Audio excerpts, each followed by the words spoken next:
مطالبه نه ده چې په دې کې خدای ناخواسته یا پاکستان ته تاوان رسېږي یا زموږ وطن ته تاوان رسېږي دا خبره موږ داسې بولو لکه تاسې چې زموږ سره یو شخصي دښمني لرئ، تاسې دا پښتون قام بې عزته کول غواړئ، تاسې د دې پښتون قام هغه خپل خدای ورکړی حق نه ورکوئ. د دې څه دا معلومیږي چې تاسې ظالمان یاست، تاسې جابران یاست.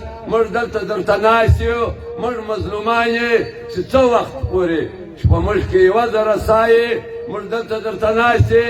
تاسې کاڼه یاست، تاسې ړانده حکمرانان یاست. ما دا غریب علم نه وینئ، ما دا پښتون علم نه وینئ چې نن 140 ورځې کېږي په وږه درته ناست یې، په تنده درته ناست یې. ته دونه ظالم جابر یې، زه به دا ووایم چې ته د فرعون د نسله څوک یې، ته فرعون یې، تا د ځان څه فرعون جوړ کړی دی. فرعون الله تباه کوي، تا به هم خدای ارومرو تباه کوي. راسه راسه زما د ولس دا معصوم غږ واوره، راسه ډېر دې ستړی کړمه، ما علما کرام دې ستړي کو، ما ښاغلي مشران دې ستړي کو، ما ننګیالي ځوانان دې ستړي کو. راسه راسه دا شیطان د شیطان د لارې واوړه، راسه د رحمان پر لارې باندې ما سره برابر سه. راسه ما خپل ورور وبوله، ظالمه جابره، زه تا خپل ورور بولمه.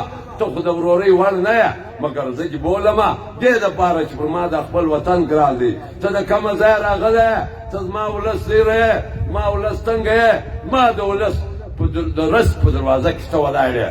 تا به انشاءالله الله نیست و نابود کړي، بیا د الله لاندې به موږ انشاءالله تعالی دا غیرتي و پښتانه به ضرور ستا دا ناپاکه ارادې د خارو سره خیر کړي. راسه راسه زما پر دې ولس باندې رحم وکړه، راسه زما پر ولس رحم وکړه. ما ننګیالي خلک دلته په لوږه ناست دي، ظالمه جابره، تا د درس دروازې ورباندې کړي دي. راسه راسه دا ناپاکه فیصلې دي، فورا واخه، فورا یې واخه. اوس دلته ماتو ګډ حکومتونه سره جوړوي، ماتو ګډ، تاسې ماتو ګډ یاست، تاسې د شیطان پر لکۍ خطی یاست. تاسې به یو وخت هم د الله د کاره څخه بچاو نه شئ. الله کار و غضبه ارومرو پر تای کېږي. تاسې چې یاست، تاسې انسان دښمني راخښتې ده، تاسې زما د نسل کشي راخښتې ده. دا ارمان به مې د خارو سره خیر کړو. موږ دلته درته ناست یې، موږ په ننګ ناست یې، موږ په غیرت ناست یې. موږ باندې تا هر رقم ټرایانې وکړې، موږ ستا ټولې ټرایانې د خارو سره خیر کړې. او انشاءالله تعالی موږ به په دې مقدس ارمان به ارومرو زموږ ستاسې پوره کېږي. تاسې ښاریانو باندې غږ کوم، پر قدرمنو ښاریانو غږ کوم چې راسئ راسئ، دا زموږ د ننګ میدان ده، راسئ.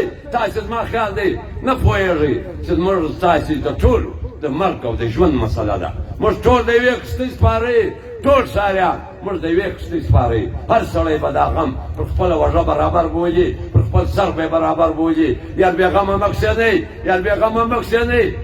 تاسې هم داسې رامایلېږئ لکه په تاسې چې منافقان کښېوتلي دي، په تاسې منافقان کښېوتلي دي او تاسې ته غلطې مشورې درکوي چې دا پرلټ پلانا ده، بستانه ده، دا پرلټ دا د دې وطن بخت دی، دا د دې وطن ننګ دی، دا د دې وطن هغه پرلټ دی چې تر اوسه ګناهګارانو که دا پرلټ نه وای، تاسې به ټول سوځلي وای، تاسې به ټول د الله په کار و غضب باندې الله اخته کړي وای. دا پرلټ دلته قرآن شریف ونه ویل کېږي، دلته سپارې د قرآن شریف وویل کېږي. قرآن شریف ترجمې محترم مولوي صاحب بدرې کوي، خدای دې جنتونه ورنصیب کړي.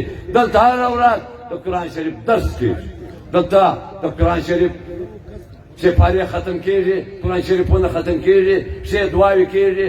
تاسې دلته ناست یاست، تاسې دلته د منافقینو خبرې کوئ. منافقین هغه وخت کې هم و چې زموږ رسول مبارک پر دې خاوره باندې ژوندی و، حتی هم منافقین و. پرېږدئ دا د منافقینو منصب، راسئ دا خپل غیرتي ولس سره ځان په غم کې شریک کړئ. فورا راسئ، ټول راسئ.